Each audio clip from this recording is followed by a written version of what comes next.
Jesus transforma tudo, ele transforma qualquer realidade. Acredite nele, ele faz, ele ama você. Números 9. O Eterno falou com Moisés no deserto do Sinai, no primeiro mês do 2º ano, depois da saída do Egito. Ele ordenou: convoque o povo para celebrar a Páscoa no tempo estabelecido. Realizem a festa na data certa, no entardecer do dia 14 deste mês, de acordo com todas as regras e orientações. Moisés orientou o povo de Israel a celebrar a Páscoa, e foi o que eles fizeram. No deserto do Sinai, ao entardecer do dia 14 do primeiro mês, o povo de Israel fez tudo conforme o Eterno havia ordenado a Moisés.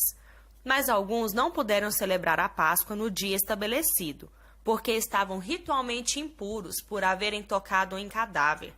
Assim, eles se apresentaram a Moisés e Arão na Páscoa e disseram: estamos ritualmente impuros por termos tocado um cadáver. Mas por que seríamos impedidos de levar nossa oferta ao Eterno com os outros israelitas no dia da Páscoa?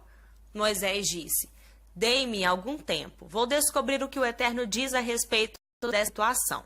O Eterno disse a Moisés: diga ao povo de Israel: se alguém estiver ritualmente impuro por ter tocado um cadáver ou estiver em viagem no lugar distante, ainda assim poderá celebrar a Páscoa do Eterno, mas deverá celebrá-la ao entardecer do dia 14 do 2º mês. Comam o cordeiro com o pão sem fermento e as ervas amargas. Não deixem nada para o dia seguinte. Não quebrem os ossos do animal. Sigam todos esses procedimentos. Mas quem estiver ritualmente puro e não estiver viajando e deixar de celebrar a Páscoa precisa ser eliminado do meio do povo, porque não apresentou sua oferta ao Eterno no tempo estabelecido. Esse homem pagará pelo seu pecado. Qualquer estrangeiro residente entre vocês que quiser celebrar a Páscoa do Eterno será bem-vindo à festa, mas precisará seguir todas as regras e procedimentos, que valem tanto para os estrangeiros quanto para os naturais da terra.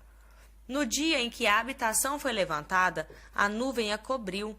Desde o pôr do sol até o alvorecer, ela permaneceu sobre a habitação. Era assim o tempo todo, a nuvem sobre a habitação. Durante a noite ela parecia fogo. Quando a nuvem se erguia acima da tenda, o povo de Israel levantava acampamento. Quando a nuvem descia, o povo montava acampamento. O povo de Israel partia segundo as ordens do Eterno e acampava segundo suas ordens. Enquanto a nuvem estivesse sobre a habitação, eles ficavam acampados. Mesmo quando a nuvem pairava sobre a habitação durante muitos dias, eles honravam a vontade do Eterno e não partiam. Permaneciam no acampamento, em atitude de obediência, enquanto a nuvem estivesse sobre a habitação. Mas no momento em que o Eterno dava a ordem, eles partiam. Se a nuvem permanecesse sobre a habitação, apenas do entardecer até o alvorecer do dia seguinte, e então se levantasse, eles partiam. Não importava se era dia ou noite. Quando a nuvem se levantava, eles partiam. Não fazia diferença se a nuvem pairava sobre a habitação por 2 dias, 1 mês ou 1 ano. Enquanto ela permanecia ali, eles permaneciam ali. Mas quando a nuvem se levantava, eles partiam. Eles acampavam segundo a ordem do Eterno e partiam por sua ordem. Eles viviam de forma obediente às ordens do Eterno, conforme anunciadas por Moisés. Números 10. O Eterno ordenou a Moisés: faça 2 cornetas de prata batida, use-as para reunir a congregação e dar a ordem de partida ao acampamento. Quando você as tocar, toda a comunidade se reunirá à entrada da tenda do encontro. Quando uma corneta der um toque breve, esse é o sinal para os líderes, os chefes dos clãs se reunirem. Quando der um toque longo, é o sinal para partir. Ao primeiro toque, as tribos acampadas a leste deverão partir. Ao segundo toque, os acampamentos ao sul deverão partir. Os toques longos são sinais de partida. O toque de corneta para reunir a assembleia será diferente do sinal para partir. Os filhos de Arão, sacerdotes, são responsáveis por tocar as cornetas. Será tarefa deles por todas as gerações. Quando vocês forem à guerra contra um agressor, Deem um toque longo de corneta para que o Eterno olhe para vocês e os livre do inimigo. Em tempos de celebração, nas festas fixas e nas festas de lua nova, toquem as cornetas sobre as ofertas queimadas e sobre as ofertas de paz. Elas manterão sua atenção no Eterno. Eu sou o Eterno, seu Deus. No segundo ano, no dia 20 do segundo mês, a nuvem se levantou de sobre a habitação que guarda as tábuas da aliança. A bandeira do acampamento de Judá ia à frente, fileira após fileira, sob o comando de Naasson, filho de Aminadab.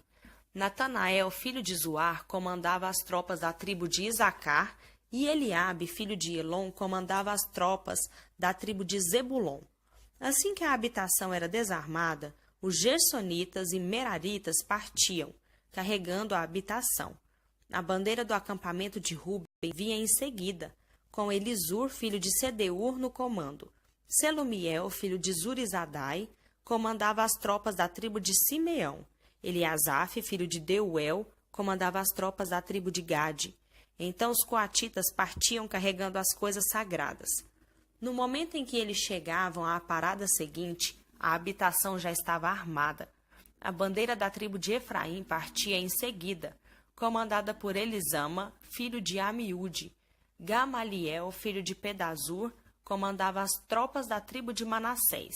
Abidã, filho de Gideone, comandava as tropas da tribo de Benjamim. Finalmente, sob a bandeira da tribo de Dan, partia a retaguarda de todos os acampamentos, com Aizezer, filho de Amizadai, no comando. Pagiel, filho de Ocrã, comandava as tropas da tribo de Aser. Aira, filho de Enã, comandava as tropas da tribo de Naftali. Essa era a ordem dos exércitos do povo de Israel quando se punham em marcha. Eles estavam a caminho. Moisés disse a seu cunhado Obabe, filho de Reuel, o midianita, sogro de Moisés: estamos marchando para o lugar que o Eterno nos prometeu. Venha conosco, nós o trataremos muito bem. O Eterno prometeu coisas boas a Israel. Mas Obabe respondeu: não, não vou. Prefiro voltar para casa, para minha terra e minha família. Moisés replicou: por favor, não nos deixe. Você conhece os melhores lugares para acampar no deserto. Precisamos dos seus olhos.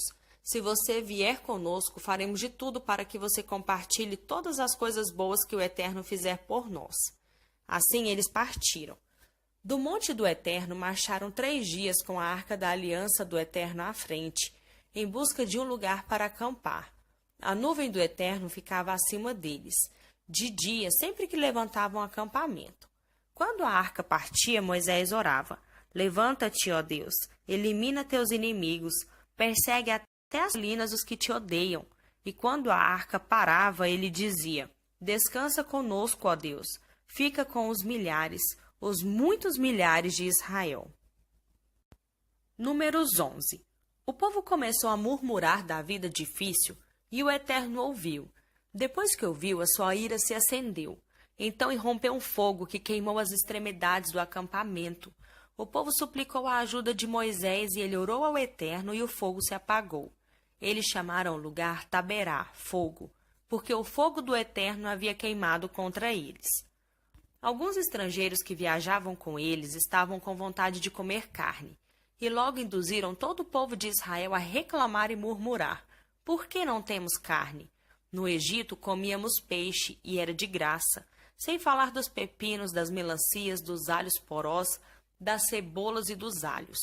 Mas aqui nada tem gosto, tudo o que comemos é maná, maná, maná. O maná era uma substância parecida com sementes e brilhante como resina. O povo o ajuntava e usava pedras para moê-lo ou o socava no pilão. Ele era cozido na panela e também faziam bolos com ele. O gosto era de bolo amassado com azeite de oliva. Quando o orvalho caía sobre o acampamento à noite, o maná caía com o orvalho. Moisés ouviu a queixa, todas aquelas famílias reclamando à porta das tendas. E a ira do Eterno se acendeu. Moisés percebeu que as coisas iam muito mal. Moisés perguntou ao Eterno: por que me tratas dessa maneira? O que eu fiz para merecer isso? Acaso fui eu que os concebi? Fui eu a mãe deles? Portanto, por que lanças a responsabilidade por esse povo sobre mim? Por que tenho de carregar esse povo como uma mãe carrega um bebê até a terra que prometeste aos antepassados deles? Onde vou achar carne para todo esse povo que está se queixando a mim? Queremos carne. Você tem de nos dar carne? Não posso fazer isso sozinho. Conduzir esse povo é pesado demais para mim. Se é assim que vais me tratar, por favor, me mata. Já vivi o suficiente. Para mim, chega. Tira-me daqui. O Eterno disse a Moisés: escolha e reúna 70 homens entre os líderes de Israel que sejam respeitados e responsáveis. Leve-os à tenda do encontro. Eu os encontrarei lá. Descerei ali e falarei com você. Tirarei um pouco do espírito que está sobre você e porei sobre eles. Desta forma, receberão capacidade para assumir parte do fardo desse povo. Você não terá de carregar tudo sozinho. Diga ao povo: consagrem-se, preparem-se, pois amanhã vocês comerão carne. Vocês têm choramingado ao Eterno. Queremos carne. Vocês têm de nos dar carne. Nossa vida no Egito era muito melhor, pois o Eterno ouviu suas queixas e dará carne a vocês. Vocês comerão carne com certeza, e não apenas um dia, nem mesmo 2, 5, 10 ou 20, mas um mês inteiro. Vocês comerão carne até que ela saia pelas suas narinas. Ficarão tão cheios e enojados de carne que vomitarão diante da simples menção dela. E sabem por quê? Porque vocês rejeitaram o Eterno que está aqui entre vocês, e se queixaram a ele, dizendo: por que tivemos de sair do Egito?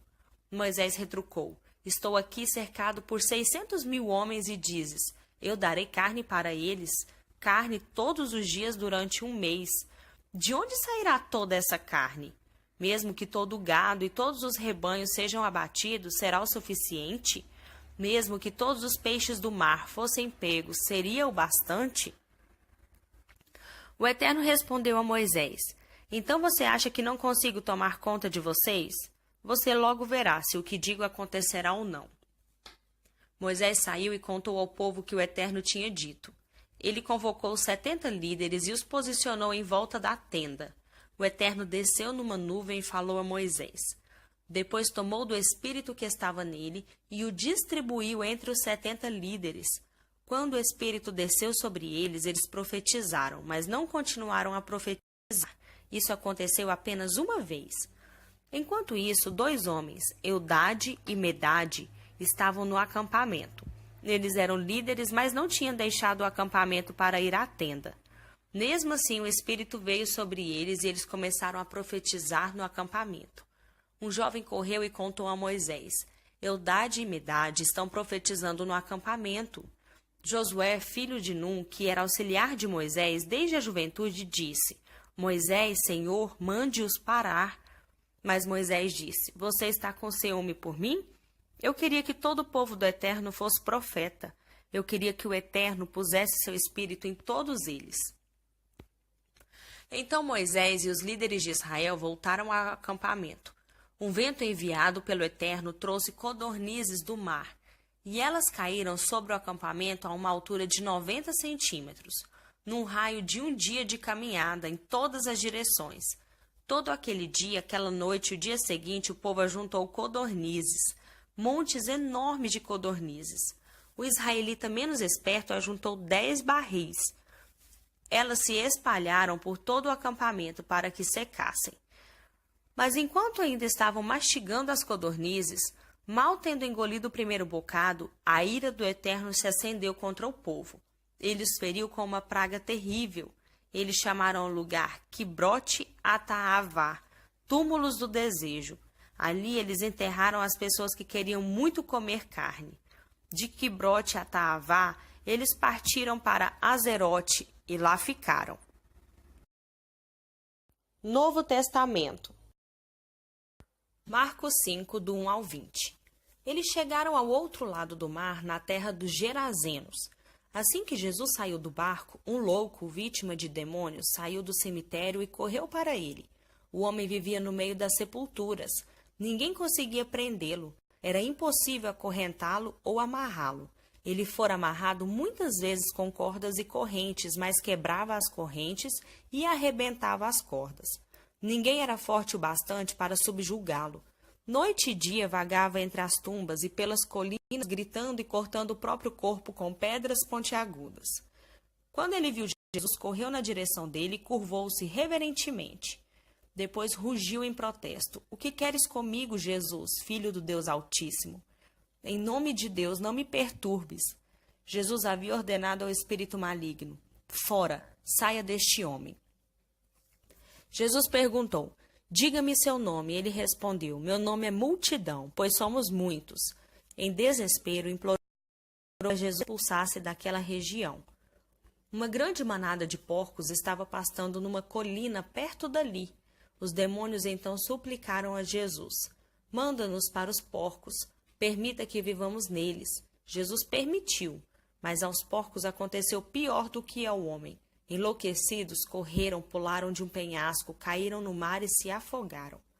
Aterrorizados, os que cuidavam dos porcos saíram em disparada e contaram o incidente na cidade e na região. Todos queriam ver de perto o que havia acontecido. Eles encontraram Jesus e viram o louco assentado, usando roupas decentes e em perfeita saúde, não mais como alguém fora do juízo. Os que haviam presenciado a cena contaram aos outros o que acontecera ao endemoniado e aos porcos. No princípio, os curiosos ficaram impressionados. Depois ficaram revoltados por causa dos porcos que haviam perdido e imploraram a Jesus que saísse dali e nunca mais voltasse. Jesus estava indo para o barco e o homem que fora liberto dos demônios pediu para acompanhá-lo. Mas o mestre não o permitiu. Em vez disso, aconselhou: "Vá para casa para seu povo. Conte-lhes o que o mestre, num gesto de misericórdia, fez por você." O homem voltou e, na área das 10 cidades, dava testemunho do que Jesus havia feito por ele.